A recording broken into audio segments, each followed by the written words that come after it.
કયો ભાવ કા તેનક બા हो सके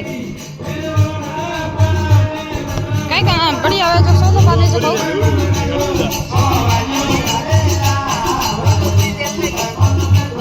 यहाँ पे हो रही है खरबूजों की तैयारी देखो।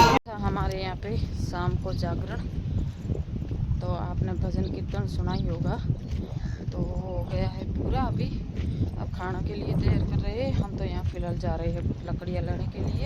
लकड़ियाँ ख़त्म हो गई थी, हलवे बना रहे थे, तो अभी जा रहे हैं यहाँ पे प्रसाद लेने के लिए। मौसम काफ़ी बढ़िया है, आज भी ठंडी ठंडी हवाएं चल रही है। ये देखो भाई, बादल चलते कितनी अच्छी लगती है। और यहाँ पे मोर भी आ गया है सुबह सुबह।